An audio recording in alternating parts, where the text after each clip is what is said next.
বাবুৰ ট্ৰেইনিং শেষ হ'ল।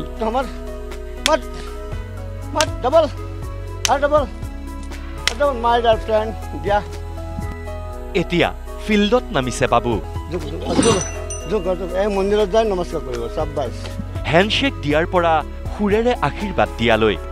বাবু চেক চেক চেক এইয়া ঠিক আছে বাবু, ধন্যবাদ। ডিঙিত গামোচা পিন্ধোৱা, লাঠি খেলৰ পৰা বিহু নৃত্যলৈ।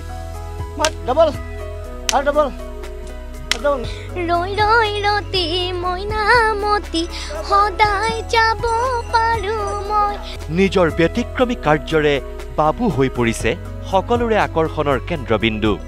এয়া চাওক কেনেকৈ কিমান ধুনীয়াকৈ গামোচা দিছে, কি কৰিব নোৱাৰে, শিকালে সকলোখিনি পাৰে। এয়া হেণ্ডশ্বেক দিছে, এয়া আশীৰ্বাদ দিছে। হয়, বোকাখাটৰ আশ্ৰফ আলীৰ কণমানি হাতী পোৱালি বাবু এতিয়া 3 বছৰীয়া হ'ল। মাত্ৰ 3 বছৰ বয়সতে মাউত ইউছুফ আলীৰ তত্বাৱধানত বাবুৱে শিকিছে বহু কাম, যাৰ বাবে বাবু হৈ পৰিছে সকলোৰে বাবে অন্য এক আকৰ্ষণ।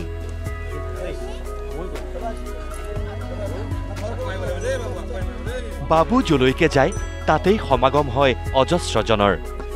কি কৰিব নোৱাৰে বাবুৱে।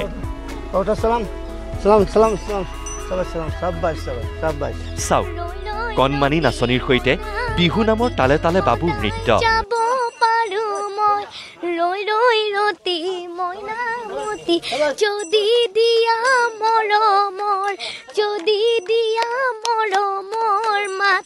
এইবাৰ চাওক বাবুৱে কেনেদৰে প্ৰত্যেককে কৰিছে হেণ্ডশ্বেক। মাউত ইউছুফ আলীৰ নিৰ্দেশত বাবুৱে দিছে আশীৰ্বাদ। মানুহৰ ডিঙিত গামোচা পিন্ধাবও পাৰে কণমানি বাবুৱে। অকল সেয়াই নহয়, মাউতৰ লগত কেনেকৈ বাবুৱে লাঠি খেল খেলিছে চাওক। আৰু বহুতো কাৰ্য সম্পাদন কৰিব পাৰে মৰম লগা কণমানি হাতী পোৱালিটিয়ে।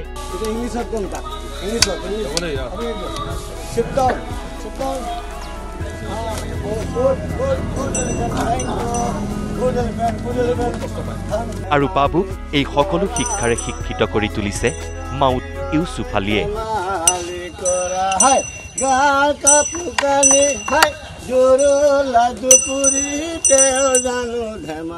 বয়স 3 বছৰ মাত্ৰ 3 বছৰ।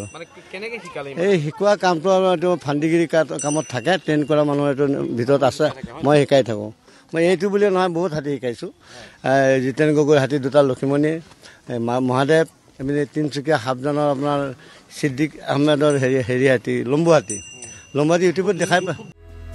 পিছে বাবুক এইখিনি শিকাওঁতে কিমান সময়ৰ প্ৰয়োজন হৈছিল মাউত ইউছুফ আলীক, ক'লে নিউজ লাইভৰ সন্মুখত। 3 বছৰ হাতীটো শিকাবলৈ মোৰ 1.5 মাহ লাগিছে। 1.5 মাহত মই পৰিপাটি কৰি দিছোঁ। মোৰ লগত আৰু 4-5জন হেল্পাৰ আছিলে।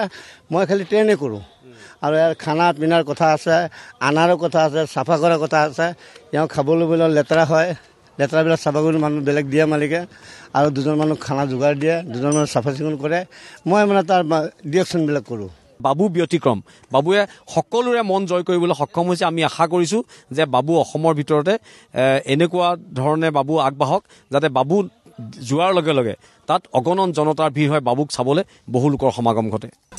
কেমেৰা পাৰ্চন প্ৰশান্তৰ সৈতে গোলাঘাটৰ পৰা সমীৰণ দিগন্ত, নিউজ লাইভ।